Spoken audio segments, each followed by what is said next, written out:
Welcome to part 4 of the Profitable Course Creator series. Today, we're going to be wrapping things up by talking about evergreen systems. So what that means, if you're not familiar with the term, is selling your course year-round so that you don't have to limit yourself to launch periods. So some people launch like 2 to 4 times a year, and there are benefits to launching, to opening and closing enrollment for your course.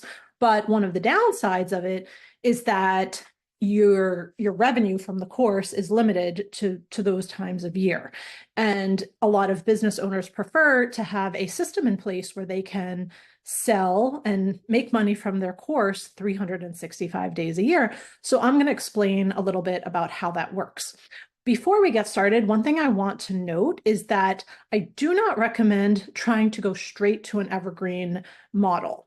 And so basically, I think it's really important to do what I discussed in the previous step, which is at least one, ideally more than one, live round of your course, because it's really important to first validate your idea to see if your course sells before you go ahead and create all of the content. And then number 2, it's important to get the feedback from that first group of people, the founding members, to help you optimize the course. Their feedback, their experience can help you shape the content, and it can also help you shape the marketing. And so after you know that your course does sell, and it produces results, so people have gone through it, they're satisfied with their experience, and they've gotten results, then you can create the evergreen system from after that. So that's the first thing I wanted to say. So now we'll talk about what the structure of an evergreen funnel looks like. So the first part of it is a way of driving people into the funnel. And when I say funnel, I just mean basically like an automated system, a series of steps that you lead people through. So the first step is attracting people who are your ideal clients. So they're people who would be a good fit for your course. And there's 2 different ways that you can attract them. One is by providing a free training. So this is known as like an evergreen webinar or masterclass.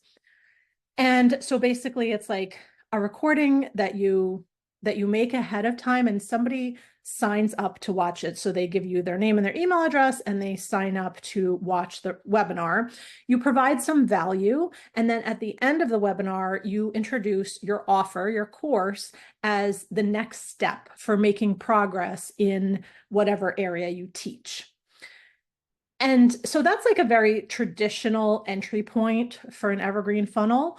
But one other strategy that's becoming more and more widely used, and because it's effective, is instead of giving a free training, having people purchase a low ticket product and have that be the entry point into your evergreen funnel. And the reasoning behind this is that when people have some skin in the game, they tend to be more committed to taking action, to absorbing like the information that you teach, and they're more likely, for the most part, to buy your course. Because with the low ticket product, you're attracting buyers instead of freebie seekers. And so even if it's not a lot of money, they're still getting out, they're still kind of like going through the trouble of getting out their credit card to enroll in, or not to enroll, to purchase your low ticket product. So that is like a sign that it's a sign of some commitment, basically. And so your low ticket product should be really useful and valuable. It should help them achieve a quick win. And so it makes a good impression on the person who purchases it. And so then when you introduce your bigger offer, your course, they're like, wow, he or she provided so much value in this low ticket offer. I can only imagine what's included in the course. So those are your 2 different potential entry points. Then either way, after the person signs up and watches the webinar, or after they purchase the low ticket product, they receive a sequence of automated emails. So this is basically a sales email sequence. So the first email in the sequence either gives them the link to watch the free training or delivers the low ticket product. But then after that, the focus of the emails shifts to your course, talking about your course. So there are a number of things that are typically said in this email sequence. One is emphasizing the value of the course. So not just what's included, but what is the big picture outcome that somebody is going to achieve from taking the course. Another thing that these emails talk about is, well, they provide social proof. So they can talk about case studies or provide testimonials that encourage people to want to check out the course. The emails also address frequently asked questions or address objections. And then also the emails should convey urgency. Why is now the best time to enroll in the course? And what would happen if somebody doesn't enroll, if they wait? So basically, the content of the emails is very similar to what you would put on a sales page for the course. And all of the emails provide links to the sales page so somebody can click on it to find out more details and to enroll. So then the final element of an evergreen funnel ideally should be an element of urgency. So one downside that an evergreen funnel has compared to a launch where you're opening and closing enrollment is that with a launch, people know that they have to make a decision within usually a few days. Otherwise, they're not going to be able to enroll in the course for another 3 months or 6 months or even a year. Whereas with an evergreen funnel, if it's always available for sale, people will put off making the decision because they know, hey, I could wait till next week or next month or whatever. So adding basically like a time-sensitive offer encourages people to make a decision and enroll in the evergreen offer. So 2 examples of that. One is a discount. So if they, let's say, enroll within 48 hours after watching the webinar, they get some kind of discount on the pricing. Or you could do both, a time-sensitive bonus. So if they enroll within a certain time period after, purchasing the low ticket offer or watching the webinar, they get something special in addition to the course. So they get, let's say, like a one-on-one call with you or a few group calls or something like that.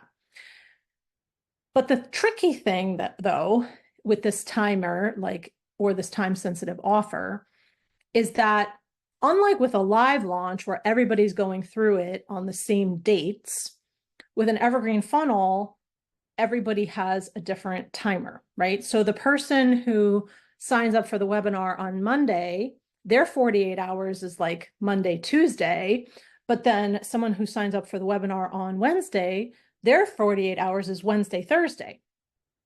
So in order to make the clock different for each person based on when they purchased your low ticket offer or when they enrolled in, signed up for your training, is you have to use a software that creates these individualized, personalized timers. And so one example of that is Deadline Funnel. It is something that you have to pay monthly or annually for in order to add those evergreen timers into your funnels.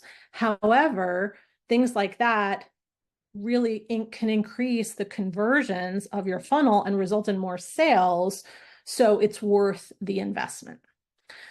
So that's what setting up an evergreen system to sell your course would look like. And I just want to wrap up by talking about what do you do after this evergreen funnel is set up. So one thing is your job then becomes to drive leads into the funnel. So the focus of like your content, your marketing is to encourage people to sign up for the free training or to purchase the low ticket product, because you have to have that steady flow of traffic into the funnel in order to, hit any sales goal pretty much. The second thing that I recommend you do after you have the funnel set up is to make sure you're tracking your numbers, because if you're not hitting your sales goals, or if you are hitting your sales goals and then you just want to make more money, you need to know which part of your funnel you should focus on optimizing, because there could be a lot of things, right? It could be that your registration page for the webinar needs to be tweaked. The problem could be something having to do with your email subject line. It could be the calls to action in the emails. It could be something having to do with the copy of your sales page. So by tracking your numbers and seeing what the conversions are at each stage of the funnel, you'll get a much better sense, and you can make like a data-driven decision as to what to optimize first, what to work on first in an effort to increase your sales. And then the last thing that I wanted to mention is that just because you set up an evergreen funnel doesn't necessarily mean that you stop live launching. And, it might sound counterintuitive, like, why would I want to open and close enrollment in a live launch when I also have this evergreen system up and running? And the answer is because consumer behavior is different. Some people are really attracted by the energy and the urgency and the time-sensitive nature of a live launch. Like, they like the fact that there's this like pop-up Facebook group, and there's, sometimes like, a prize or a challenge are associated with the launch, and they're going through this experience with other people, and, everybody's talking about it. Like, some people are really driven by that, and they're much more likely to buy, and they're also, quick decision makers. Whereas other people don't feed off that as much. And in fact, it might be like the energy of a live launch might be too much for them. And they might also be slower decision makers. And so those people would respond better to an evergreen funnel. So by doing both, you are basically catering to the different types of consumers that are out there. So that concludes part 4, the evergreen systems for selling an online course. I hope you found this useful, and please post any questions you have below.